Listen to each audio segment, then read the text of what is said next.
Hey everybody, this is Kit with Kit's Cars, and here I am after putting the first 100 miles on my Tesla Model 3 that I just took delivery of over this last week.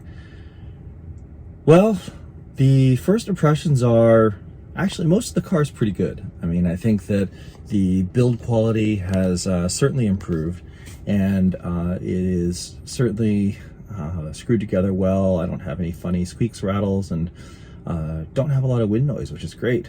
But I do have some problems with the car, which I guess you just expect with this point. First of all, most of the car is screwed together pretty well, but there are some notable sort of exceptions here. Okay, well, the first issue is not that big a deal, but man, that gap back here is pretty large, especially when you swing over and compare it to the passenger side. This is nice and tight, and that's not, but you know, not a big deal in the scheme of things. A couple of other issues. The steering wheel controls are not working quite right. That's at the top, and that's as far down as it goes. Probably just needs some sort of sensor recalibrated, but the steering wheel certainly doesn't adjust the way I want it to, and that's a bummer because all the useful information on the dashboard is over here. I can run the steering wheel nice and low and see out over it and reach it comfortably from a comfortable driving position, and right now I've had to scoot my seat all the way up and kind of grab the wheel funny so I can drive the car because I can't adjust it down. So that's a bit of a bummer. The other problem that we've seen with this car that actually we've also seen with our new Model Y is that the auto wipers are way oversensitive. We're seeing them kind of come on and stay on with just a reflection from the sun.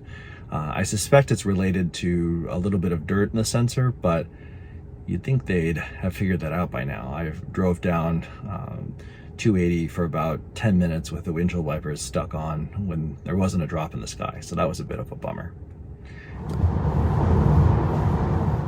Overall, I'm pretty happy with the car. I'm a little disappointed to see the number of little issues that I found, but I'm glad to report that at least most of the build quality on the exterior has substantially improved, and a lot of the improvements they made to the interior of the car have also really made a big difference. The door panels themselves lend a very nice feel, especially with the white dashboard now continuing sort of into the door panel, and the acoustic glass definitely makes a difference.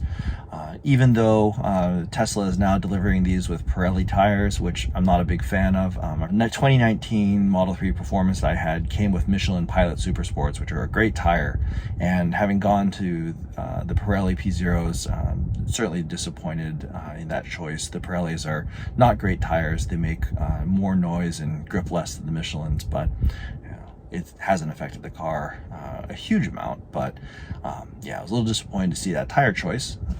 But the acoustic glass makes a huge difference. I was very surprised. I didn't think that this would make as much of a difference as it does, but using a iPhone dB meter, which isn't going to be the most absolute accurate thing, but should be at least relatively accurate between measurements, I see a 3 dB reduction in a similar stretch of freeway that has relatively smooth pavement, but this car is definitely quieter. You can certainly hear how much quieter it is inside the car, and it's objectively quieter based on the dB meter. So that's nice to hear. So overall, my impressions of the car are positive. Really like to get some of these little issues fixed.